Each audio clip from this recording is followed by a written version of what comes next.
தஞ்சாவூர் பெயருக்கு காரணமாக உள்ள 1200 ஆண்டுகள் பழமையான சிவ ஆலயம்.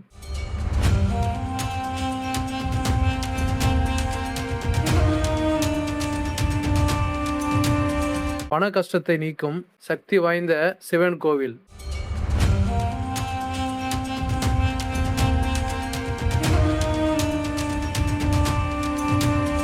வணக்கம் விவேஸ். இன்னைக்கு நம்ம வீடியோல தஞ்சாவூரில் உள்ள தஞ்சபுரீஸ்வரர் திருக்கோயிலை பத்தி தான் பார்க்க போறோம். முதல்ல இந்த ஆலயம் எங்க உள்ளது, எப்படி செல்லலாம் என்று பார்க்கலாம். இந்த ஆலயமானது தஞ்சாவூர் பழைய பேருந்து நிலையத்திலிருந்து திருவையாறு பாபநாசம் செல்லும் பேருந்தில் ஏறினால் வெண்ணாற்றங்கரை பேருந்து நிறுத்தத்தில் இறங்கி இந்த ஆலயத்திற்கு செல்லலாம். கோயிலோட முழுமையான அட்ரஸ் மற்றும் கூகுள் மேப் லிங்கை டிஸ்கிரிப்ஷன்ல கொடுத்துருக்கேன். தேவைப்படுறவங்க பார்த்து தெரிஞ்சுக்கோங்க.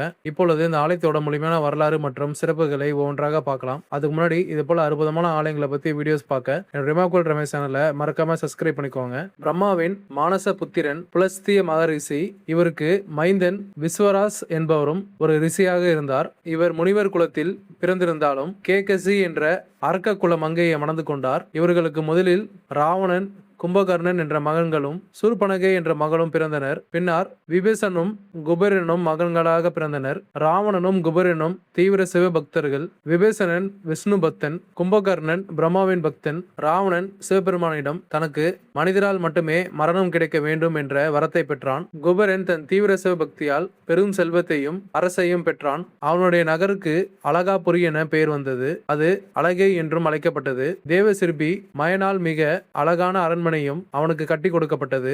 சில காலத்தில் அவன் அண்ணன் ராவணன் அவன் அரசை பறித்து கொண்டு அவனை விரட்டி விட்டான். செல்வத்தை இழந்த குபேரன் மீண்டும் தன் பதவியை பெறுவதற்காக பல சிவத்தலங்களுக்கு சென்று தவம் இருந்தான். அவன் இறுதியாக இந்த தலத்திற்கு வந்து சுயம்பாக இருக்கும் சிவபெருமானிடம் நீயே துணை, நானே உனக்கு தஞ்சம் என காலில் விழுந்து கதறி தவம் இருந்தான். இந்த தலம் வராக புராணத்தில் சமீபன் சேஸ்திரம் என அழைக்கப்பட்டதாக கூறப்படுகின்றது. அவன் தவத்திற்கு மகிழ்ந்த சிவபெருமான் அவனை வடதிசை பாலகனாகவும் நவநதியையும் காக்கும் வரத்தை அளித்தார். தஞ்சம் என்று தன்னை வந்தடைந்த குபேரனுக்கு அருள் புரிந்த சிவபெருமான் தஞ்சபுரீஸ்வரர் என்றும் குபேரபுரீஸ்வரர் என்றும் அழைக்கப்படுகின்றார். இந்த நகரமும் குபேரன் வழிபட்ட ஞாபகமாக அழகாபுரி என்றும் அழகை என்றும் அழைக்கப்பட்டது. இந்த தலமும் குபேரன் பட்டணம் போலவே மிக சிறப்பாக விளங்கியது. இங்கே பராசர முனிவர் இந்த தலத்தின் மகிமையை உணர்ந்து இங்கே தவசாலை அமைத்து அமைதியாக வாழ்ந்து வந்தார். அவர் சிவனையும் திருமாலையும் வழிபட்டார். மார்க்கண்டேய மகரிஷியும் இத்தலத்தில் பல காலம் வாழ்ந்துள்ளார். தஞ்சன், தாரகன், தண்டகன் என 3 அசுரர்களும் சிவனை வழிபட்டு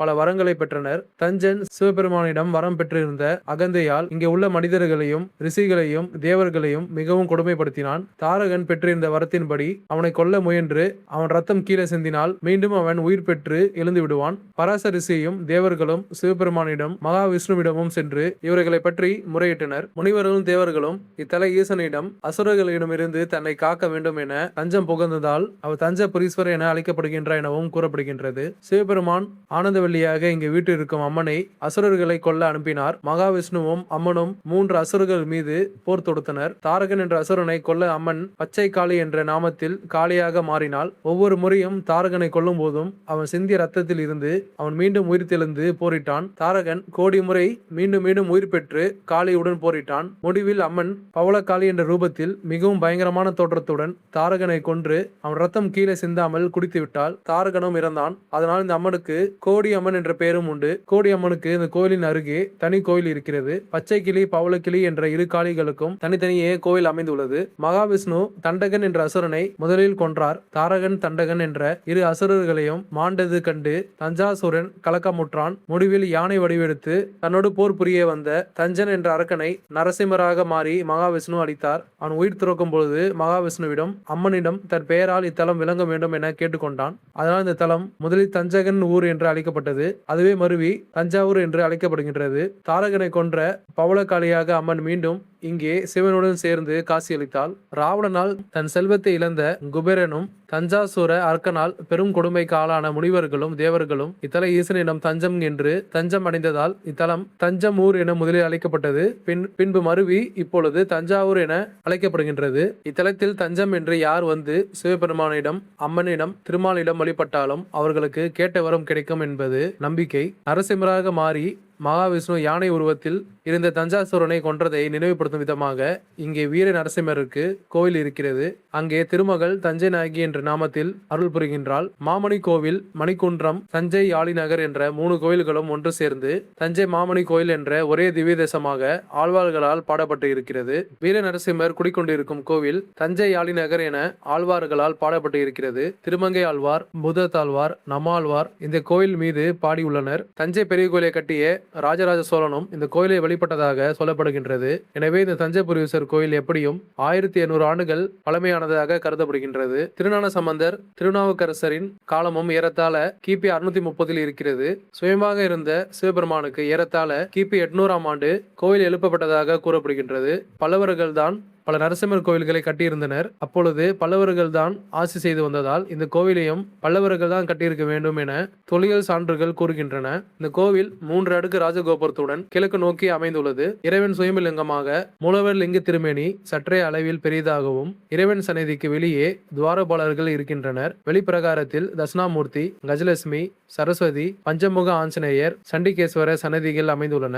சனீஸ்வரரும் பைரவரும் முக மண்டபத்தில் காட்சியளிக்கின்றனர். ஆனந்தவல்லி அம்மன் நின்ற கோலத்தில் காட்சியளிக்கின்றாள். அம்மன் சன்னதிக்கு எதிரே உள்ள மண்டபத்தில் அஷ்டலட்சுமி சுதை சிற்பங்கள், தூண்களில் தட்சிணாமூர்த்தி, நடராஜர் உள்ளார். ஐப்பசி மாதம் அமாவாசை நாளில்தான் குபேரனுக்கு சிவ தரிசனம் கிடைத்தது. சிவபெருமானிடமிருந்து வரமும் கிடைக்கப்பெற்றது. எனவே இந்த கோவிலில் ஒவ்வொரு ஐப்பசி அமாவாசை அன்றும் குபேர யாகம் நடைபெறுகிறது. இப்பொழுது ஒவ்வொரு மாதமும் அமாவாசை அன்று குபேர பூஜையும் குபேர வழிபாடும் செய்யப்படுகின்றன. இது குபேரன் வழிபட தலம் என்பதால் பண கஷ்டம், மன கஷ்டம், பணம் தொல்லை, சனி தோஷம் நீங்க இக்கோயிலுக்கு வந்து மக்கள் வழிபடுகின்றனர். லட்சுமி குபேர யாகத்தில் பங்கேற்றும் பக்தர்கள் பொருளாதார பிரச்சனையிலிருந்து தீர்வு காண்கிறார்கள். தீபாவளி நாளில் நடைபெறும் குபேர யாகமும் மிகவும் பிரபலமானது. சுவாமிக்கு அபிஷேகம் செய்வதும் வஸ்திரம் அணிவித்தும் நேர்த்தி கடன் செலுத்துகிறார்கள். கோயில் திறந்திருக்கும் நேரம் காலை 7 மணி முதல் மதியம் 12 மணி வரையும், மாலை 5 மணி முதல் இரவு 8 மணி வரையும் திறந்திருக்கும். இந்த அற்புதமான சிவ ஆலயத்தை நீங்களும் வாய்ப்பு கிடைக்கும் போது நேரில் சென்று தரிசனம் செய்யுங்கள். மீண்டும் இது போல அற்புதமான ஆலயத்துல சந்திக்கலாம். தொடர்ந்து இது போல ஆலயங்களை பத்தி வீடியோஸ் பார்க்க ரெமாக்குள் ரமேஷ் சேனலை மறக்காம சப்ஸ்கிரைப் பண்ணிக்கோங்க. அப்போ நான் போற வீடியோஸ் உங்களுக்கு ரெகுலரா வரும். ஓம் நமச்சிவாயே. நன்றி, வணக்கம்.